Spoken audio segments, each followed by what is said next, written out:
Oi, pessoal. Vamos começar essa revisão, essa aula, revisando aquilo que a gente conversou em sala de aula. Então, antes de eu falar um pouquinho mais sobre o projeto integrador, eu optei por rever rapidamente aquilo que a gente discutiu em sala de aula junto com a Cris, né?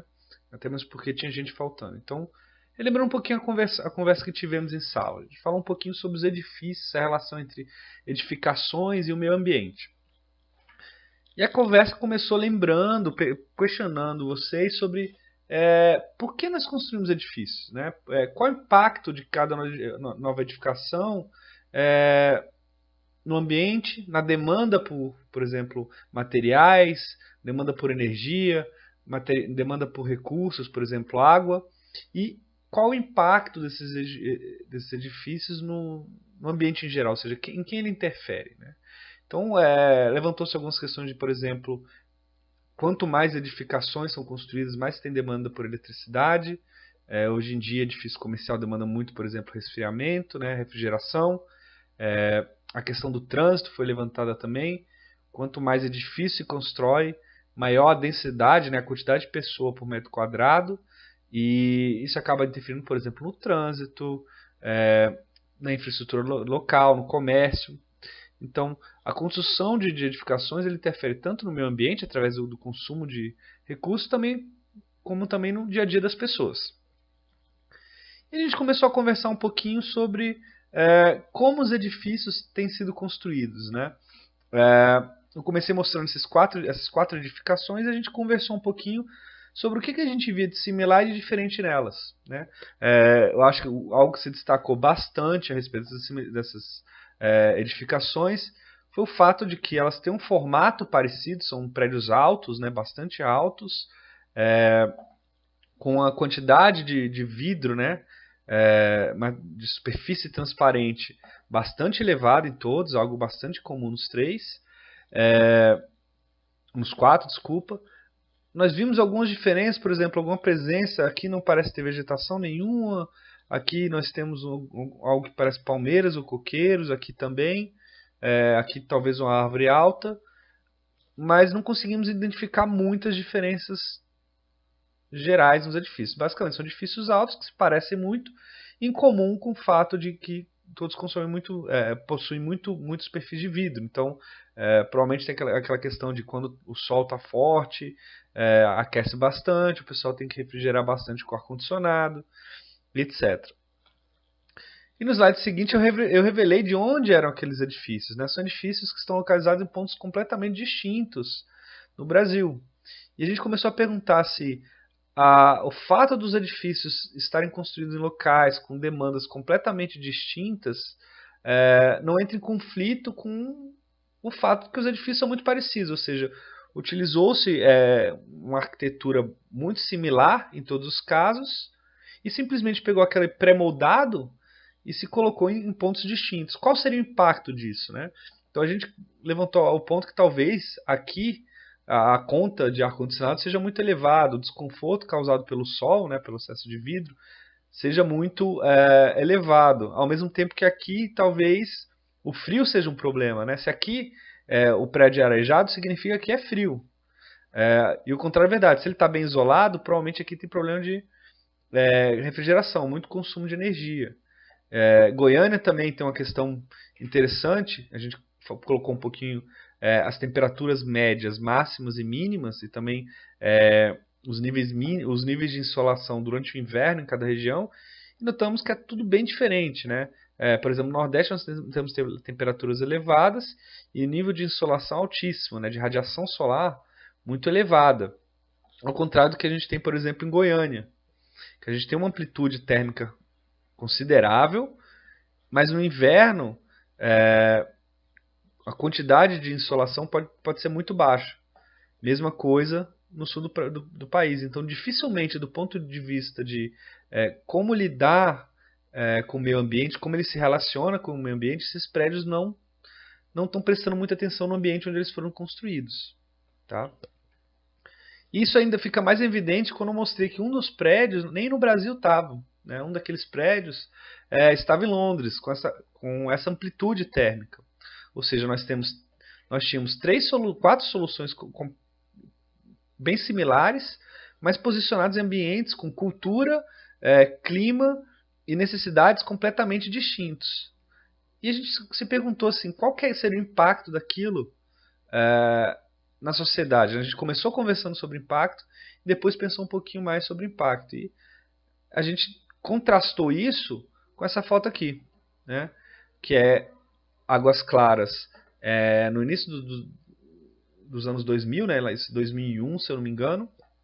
E aqui uma foto recente, ou seja, em pouquíssimo tempo, em torno de 14 anos, nós saímos disso para isso. E pensando naquele pouco cuidado que se toma com o projeto de edificações e análise de como adaptar um edifício ao meio ambiente, né, toma-se pouco cuidado com isso, qual seria o impacto desse pouco cuidado no ambiente? E que cuidados deveriam ser tomados nessas construções quanto à escolha de materiais, o estudo da geografia e clima local, o estudo de hábito do usuário, impacto no trânsito. E a gente conversou, então falou-se um pouco, por exemplo, o pessoal tinha que ter tomado mais cuidado na concentração de prédios para não criar problemas no trânsito local. Ou seja, se você cria uma densidade populacional muito alta, você tem que saber se você consegue escoar aquela população ou não. Se você está construindo muitos prédios, você tem que pensar se os materiais utilizados condizem com a oferta no local. A gente vai ter que estar importando aquilo ali de longe. Será que no futuro a gente consegue reciclar aquele material à medida que isso for sendo renovado? Questão da geografia e clima local. Seriam esses prédios adaptados ao clima local ou a gente vai criar uma alta demanda, por exemplo, por refrigeração? Ou então a gente vai criar problemas de... Brasília é um local que tem... a gente tem dias muito quentes e noites muito frias. Então talvez a gente crie um problema contrário. O pessoal aqui até tem esteja confortável de dia, mas à noite passe muito frio. Será que isso foi levado em consideração? Porque isso vai ter um impacto, por exemplo, na conta de luz, né? A gente já tem problema hoje em dia em geração de energia. E a resposta geral dos colegas foi que ninguém acreditava que tinha sido muito cuidado nesse quesito. Isso ficou ainda mais claro quando eu falei que essa foto aqui, na verdade, é João Pessoa. Isso não é Águas Claras. Aqui é Águas Claras, aqui é João Pessoa. E nós sabemos que o clima de Águas Claras e o clima em João Pessoa é muito diferente. Cultura local, muito diferente. E principalmente eu levantei o fato de que em João Pessoa ela tem essa característica em parte porque os prédios são construídos sobre terrenos de casas, ou seja, não se tem mais muito espaço para construir, então o pessoal começa a comprar lotes onde existem casas e constrói ali. Então as ruas são estreitas porque ali antes era uma zona residencial de casa. E Águas Claras não, tinha-se uma tela em branco e continuou-se construindo da mesma maneira, né? E a gente começou a questionar se essa era a maneira correta de se fazer engenharia, ou se não haveria uma maneira melhor, mais inteligente de se trabalhar engenharia. E eu levantei a bola de por que o pessoal continua construindo assim? Né? Por que a gente não muda? E vários são os motivos. Né? A gente discutiu, a Cris levantou uns motivos muito interessantes, questões culturais, né, que vem da cultura europeia, a gente constrói como se constrói na Europa muitas vezes, ou importa tecnologia. Também coloquei a questão que até então, né, até não muito tempo atrás, a energia era muito barato e de fácil acesso, então não importava se a conta de luz fosse muito alta, a quantidade de eletricidade fosse muito alta, a conta de luz não seria muito alta, né, porque era barato. Então você coloca um prédio que o fluxo, por exemplo, de radiação é muito alto, então você resfria ele com ar-condicionado, não tem problema, não precisa se preocupar com isso. Então a gente ficou mal acostumado. A população não conhecia que, por exemplo, existe técnicas de engenharia, existem técnicas de arquitetura que permitem construir edifícios mais eficientes. Então, se a pessoa não sabe disso, elas não exigem. As tecnologias eram complexas e caras também, não era algo muito acessível, que é algo que vem mudando bastante. Tá? Então a gente colocou isso, que o mundo passou a exigir sustentabilidade. Né? Eu falei um pouquinho desse evento que aconteceu, né, no Rio de Janeiro, que foi uma primeira discussão sobre o impacto, não foi o primeiro, mas uma grande discussão sobre o impacto do ser humano sobre o meio ambiente e a urgência que existe em se tratar esse assunto. Né? Mostrei, por exemplo, que algumas novas tecnologias estão se tornando mais populares, por exemplo, o carro elétrico. a geração fotovoltaica de eletricidade, ou seja, você gerar eletricidade no ponto de uso, isso se tornou mais acessível. Técnicas de engenharia e arquitetura, casas que levam em consideração o clima, o nível de insolação, o comportamento das pessoas e usam isso para se tornarem mais eficientes. Tá? Então, geração própria, o aquecimento, isolamento térmico, sombreamento, até a área interna, tudo leva em consideração o ambiente e o uso. Então, isso se tornou mais popular. Existem vários estudos sobre esse assunto. Também tem a questão de fontes alternativas de energia. Se fala muito sobre isso hoje em dia, está em voga, né? Porque está ficando cada vez mais e mais difícil de depender de uma fonte só. Nós estamos consumindo muito. Por motivos que eu falei antes, a gente construiu de qualquer jeito, a gente usava energia de qualquer jeito. Isso está impactando a construção civil, obviamente. Tá? Então, por exemplo, no Brasil nós temos normas específicas que vêm tratando desse assunto. Edifícios hoje têm que mostrar o nível de qualidade, de eficiência energética mínimo antes que ele seja construído. Tá? Então o usuário daqui a algum tempo vai perguntar, mas esse prédio que você está me vendendo, quão eficiente é ele? Quão quente vai ser esse edifício? Você levou isso em consideração? Então a arquitetura está mudando, a engenharia tem que mudar. E a gente não pode ter um curso técnico que não leve isso em consideração, que não aborde isso. E é algo muito legal de se trabalhar, né? Porque é algo novo.